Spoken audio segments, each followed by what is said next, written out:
Hello and welcome to Mock the Week. I'm Dara O'Brien. Joining this week are Andy Parsons, Sarah Pascoe and James Acaster, Ed Byrne, Hugh Dennis and Gary Delaney.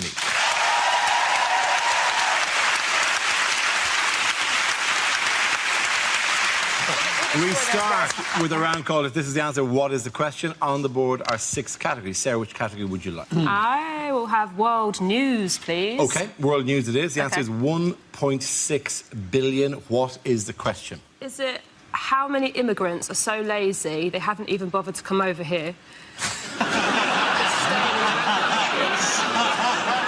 Is it what in decibels is Brian Blessed?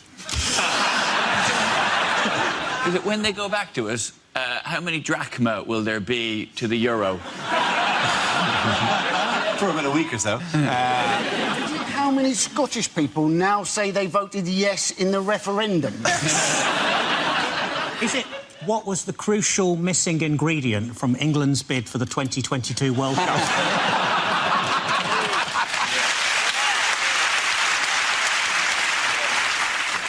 Is it how much are cats owed in YouTube advertising? Is it when I went on Dragon's Den, how much did I want for a 2% share in my body hoover business? James, talk numbers. How many? What's your turnover? Well, Deborah. I haven't really got the numbers in my head. That's what they say, isn't it? Right, I'm out. That usually gets...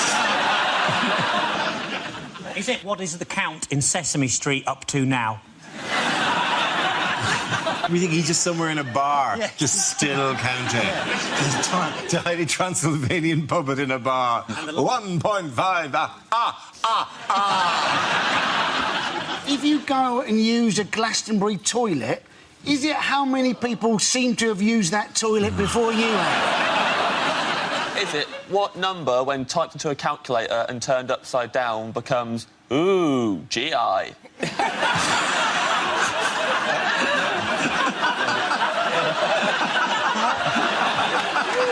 Is it after you've popped, how many Pringles can you eat before you must stop? Is it, since I started this sentence, how much further has Greece got into debt? It's to do with Greece, clearly, yes, we're all dancing around. What is 1.6 billion? This is the amount in euros that Greece are supposed to pay back to the IMF by the 30th of June. You're absolutely right. Thank you very much, Sarah Pascoe. Well done. Yes. The question I was looking for was how much money in euros does Greece need to repay to the International Monetary Fund by the 30th of June? That's next Tuesday, or risk crashing out of the Eurozone. But it is a loan, isn't it? What they've got is a loan. I think it might solve itself. Are we certain they haven't got PPI?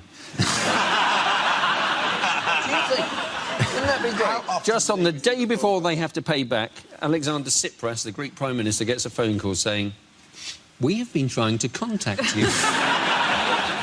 That's the Greek PM. Well, he seems thrilled with that particular development. He looks so coy. He literally looks like that is the face that people do when you go up to him and go, "Where's my money?" He's like, "Money?"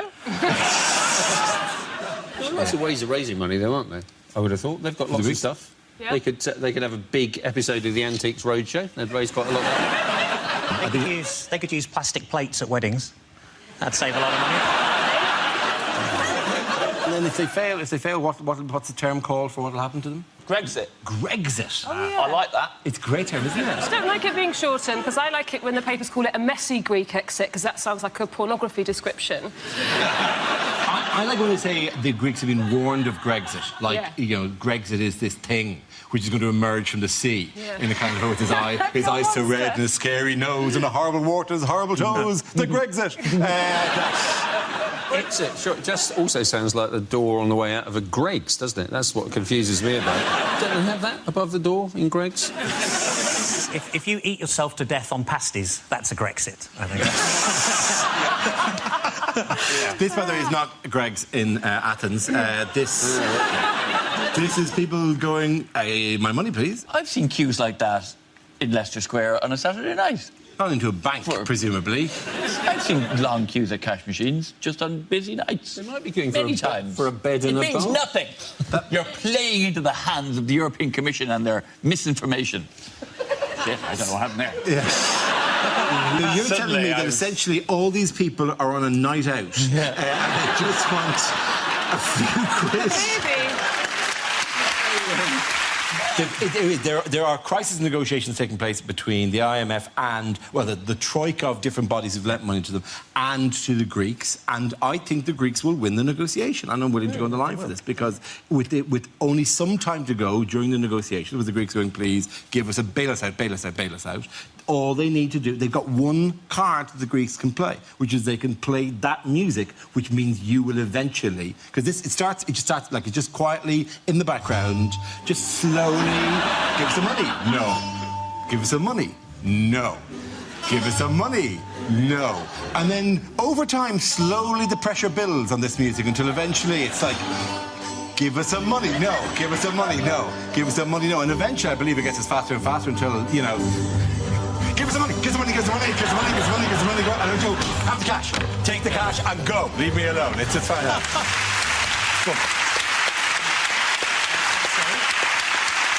Really, I just wanted you to spend the rest of the evening going, ding, ding, ding, ding, ding, ding. Could you hear that as well?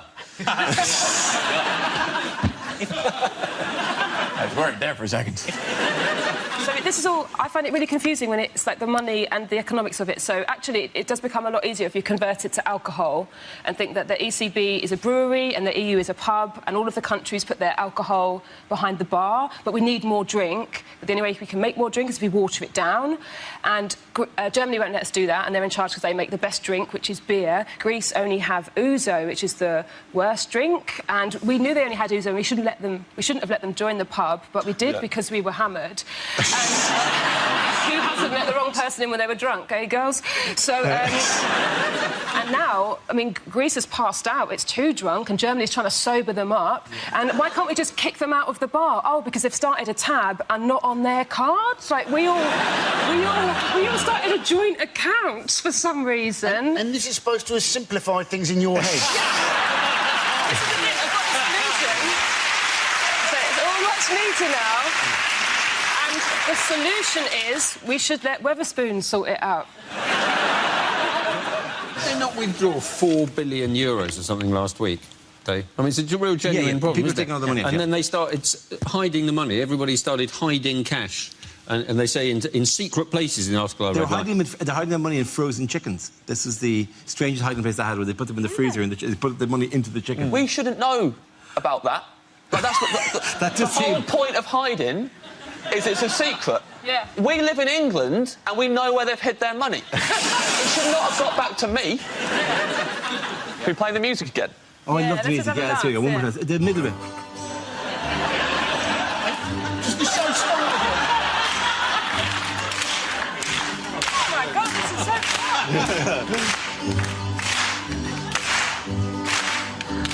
They're going faster than us. They're going too fast. Table take our combined weight. We'll get on it. Just flip the table over again. We'll try. We can flip it. I'm sure the people of Greece will be absolutely delighted.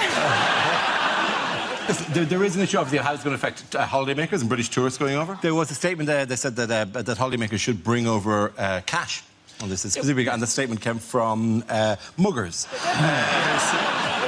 Travel agents suggested that people bring cash and credit cards or debit cards. So there's my plan to use magic beans as currency. What did you think we were bringing? Also, guys, if you're planning a holiday, think about getting a passport. Yes. I'd imagine if you arrived in Athens Customs and said, do I have a passport? No. But I have money! Make it rain, bitches! Make it rain! Scrabbling around with the chickens. I wonder why people are going on holiday to Greece. And people are going, oh, well, it's cheap sunshine. But you're thinking, well, Syria is cheap sunshine, isn't it? I mean, OK, you don't maybe get the level of service there, but just think of the number of people that will be at the UK airport to greet you on your return home. I mean, it has got fantastic weather, it's got beautiful beaches, it's got fantastic food. And if you are eating out in Greece, my advice would be try the chicken. I'm sure the people of Greece would be absolutely delighted with that, yeah. Well, I'm sure they're going, well, the one thing we have is Muck the Week. For fuck's sake. During this difficult time, the one thing we've always been able to rely on is but now they're doing our dance wrong, incorrectly. Because that music comes on, I start doing lobster hands for some random reason. I keep doing this, like it's a pincer dance. Not getting closer.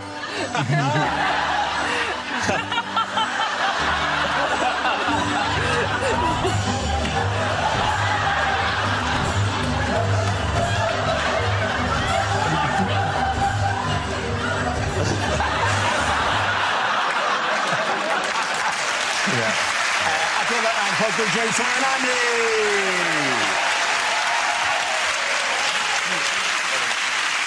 Now we play a round called Your Grexits Are Here, Here and Here. This game involves James and Gary, so if you could make your way to the performance area, please. This round is a stand-up challenge. I launch the wheel of news, and whoever chooses to stop, one of the performers must step forward and talk about that subject. OK, here we go. The first subject is parties. Who wants to go into that? James. I went to a surprise party recently for my friend Darryl. We were all in his living room, all of us, in the dark, hiding. His girlfriend turned to us all, she went, right, he's going to be here in a minute. When he gets in, everyone jump out, yell surprise, and that will be really surprising. I argued it'd be a lot more surprising if instead of making all that commotion, we all just stood there in his living room in the dark, just...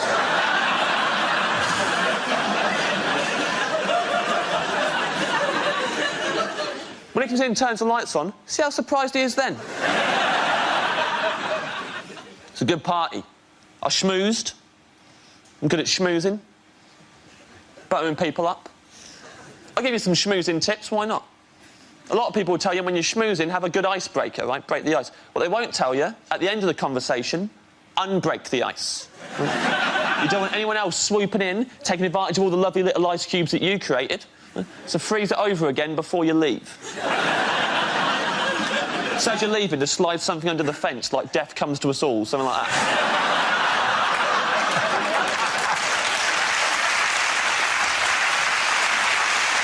Thank you very much, James. So, Gary's left. Let's see what topic you have, Gary. Let's spin the wheel. And the topic is childhood. I didn't know what to get my little niece for Christmas, so I asked my sister what she's into. And apparently, at the moment, she's mad about frozen stuff, so I got her some oven chips and peas. Oh, they love that. Every Christmas day, we'd always have pigs in blankets, or as you probably call them, relatives sleeping in the spare room. Winnie the Pooh, possibly the most vindictive chapter in Nelson Mandela's autobiography. It was only after I shot the fifth zombie that I started to wonder why they were all carrying bags of sweets and ringing my doorbell.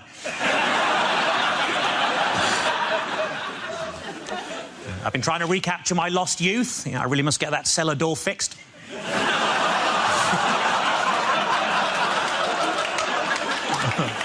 One time when I was a kid, I bought a chocolate bar. On the inside of the wrapper, it said, "You're a loser." I wouldn't mind if there'd been some sort of competition on. To make things worse, it was a boost.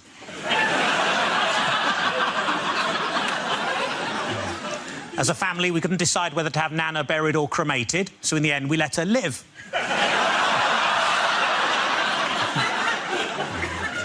My 13-year-old cousin's already started taking heroin. It's amazing, isn't it? They shoot up so fast these days. Oh,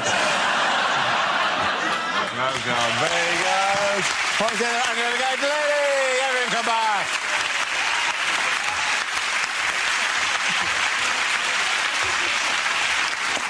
Our next round is called Picture of the Week. I show the panel a topical image and ask them to tell me what's happening. So what is going on here?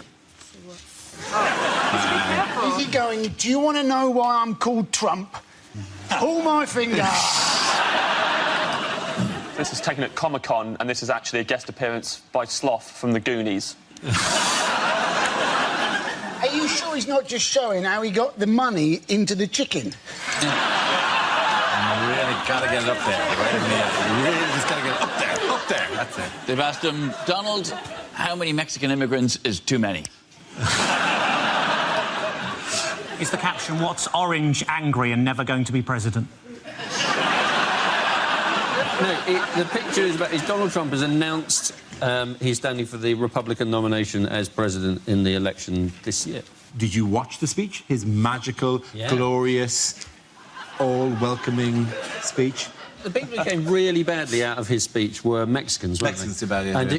he's like Nigel Farage. He's really worried about immigration. So his plan, if he becomes president, is he's going to build a 2,000-mile-long wall between the US and Mexico. So he's going to build a great wall to keep people out. And at the same time, his next point was he's not going to be influenced by China.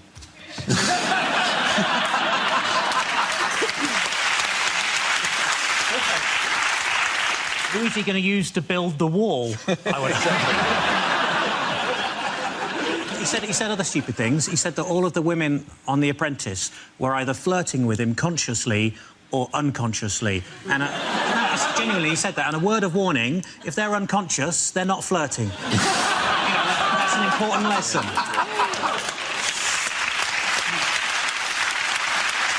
Ultimately, it's going to come down to Bush versus Clinton, isn't it? In a nation that fought a war to rid itself of hereditary rulers. Jeb speaks fluent English, fluent Spanish, doesn't he? So 2 more than his brother George.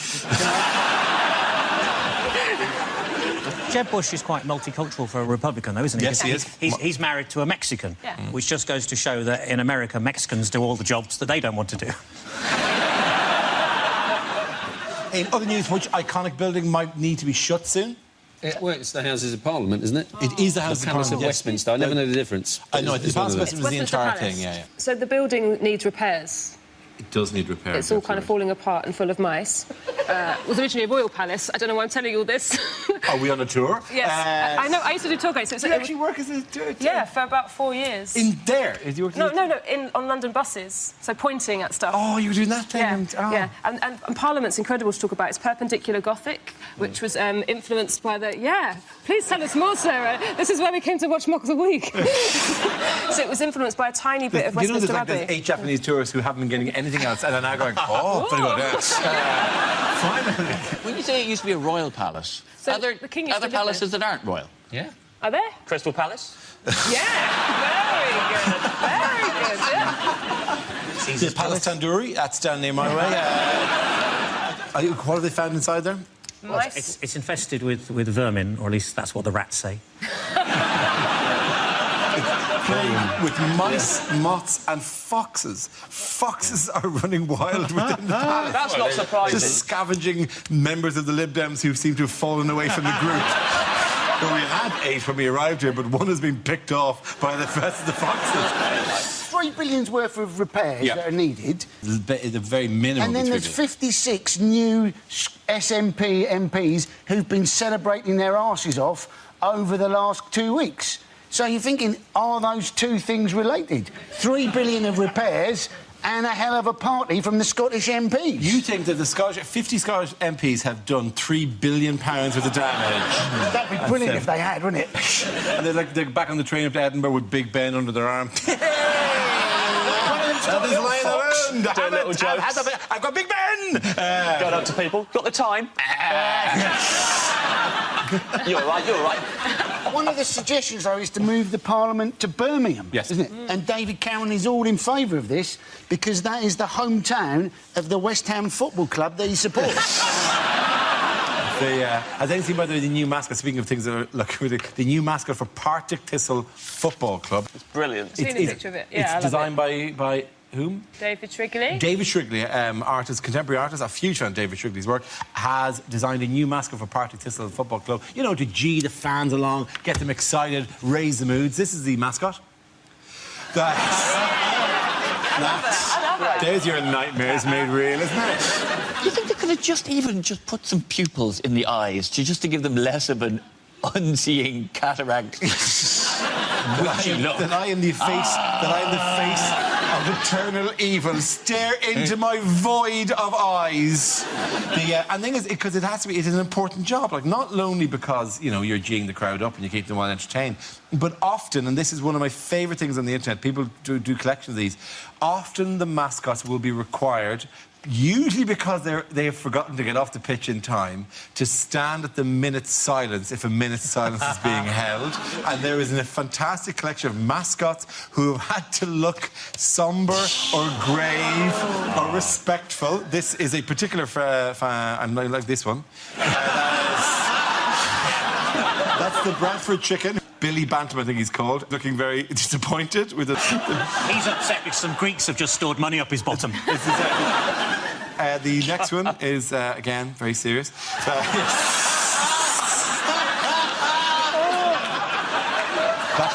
That's Baggy Bird from West Brom.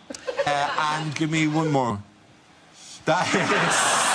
That is the West Ham Hammer, looking respectful, but is unable to change his face, which has a joyous bounty. Oh, I'm a quirky hammer, I'm a jolly hammer. But, you know, there's times for reflection as well. OK, take that round. The point's going to end here. Gary!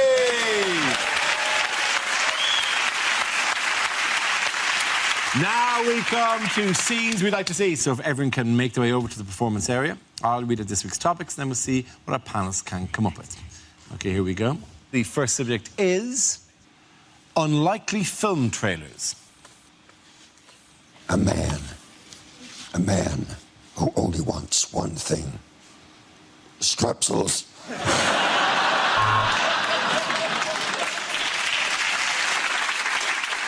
In his toughest assignment yet, Peter Parker has to pick a peck of pickled peppercorn.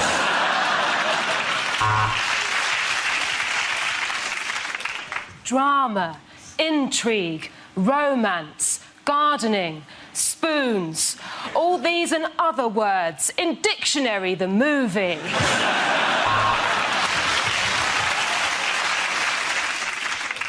All your favourite administrators are back in Human Resources 2. This time it's personnel. When a hairpiece gets possessed by the devil, there'll be hell to pay.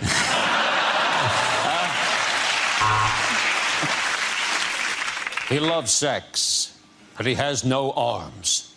Which position will he choose? Missionary impossible.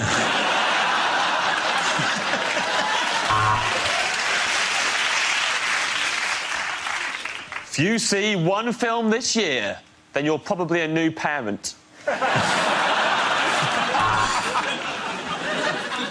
It was a love story that crossed the species barrier. He was a man, she was a cow. Coming soon, Beef Encounter.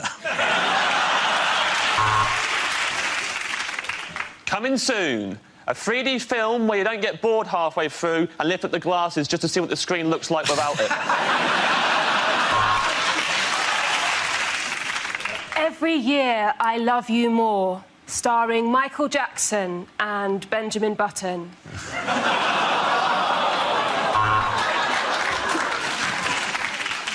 Coming soon, a story of premature ejaculation.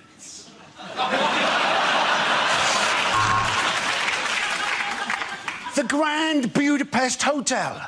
Brilliant, The Times. 5 stars, The Guardian. The beds weren't made, TripAdvisor.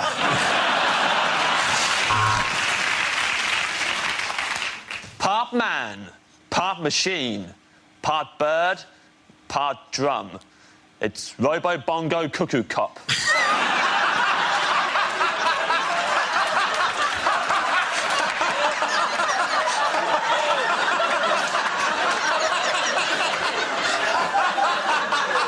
Thank you very much. A group of Greeks try to get away with their money. Chicken run.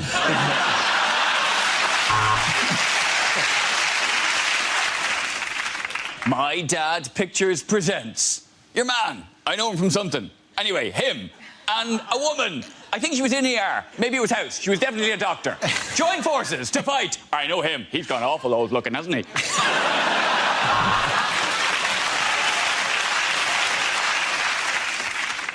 It's the bromance of the year. Ed and David Miliband star in What the Fuck Was the Point of That Then?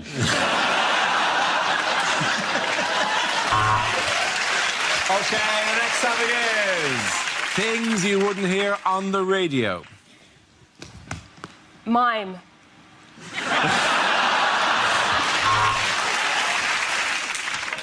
I'm sorry for that small pause just at the end of that record there. Only my shit took slightly longer than I expected. This is Top DJs of the 1970s. Prison radio has never sounded so good. A hideous car crash has occurred at the end of the A19. It's called Doncaster.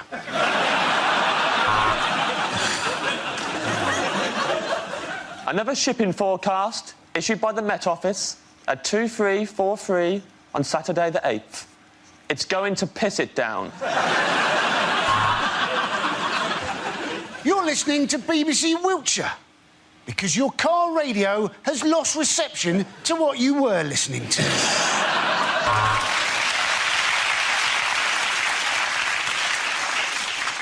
And next up on the Archers, there's an axe murderer on the loose. Not really. Someone has an argument with their housekeeper. Travel news. A coachload of origami enthusiasts has broken down on the M1, and they're all currently sat on the hard shoulder making paper models of cars. Traffic is described as stationary.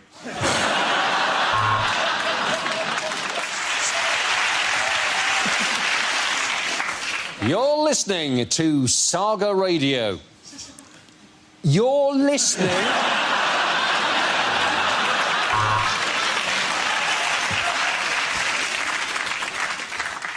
Lidl, Aldi, later Tesco. This concludes the shopping forecast.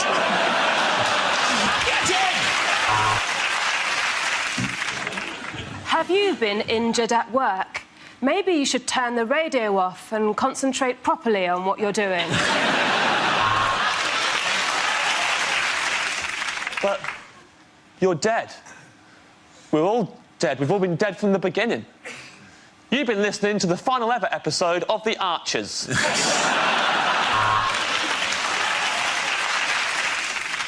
Next up on Gardener's Question Time, I'll be trying not to laugh like a schoolboy when a woman phones in with a problem about her box hedge.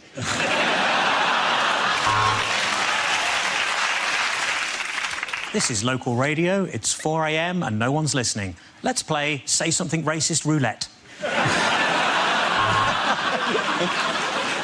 Due to tomorrow's BBC strike, tomorrow's Today programme will be today's Today programme, but called Yesterday.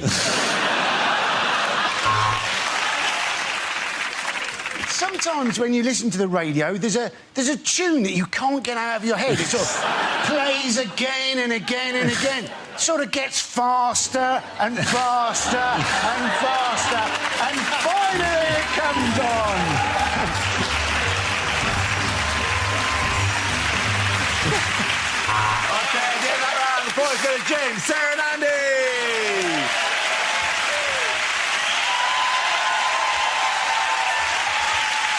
That's the end of the show.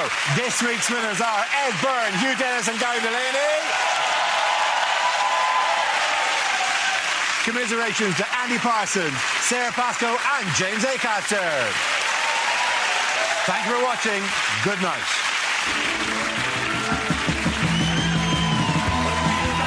With a satirical review of the week's news, Sandy Tolsvig shares her last ever edition of the News Quiz tomorrow evening at 6:30 on Radio 4. On BBC 3 now, think about fun to be had with Russell Howard replaying sporting good news.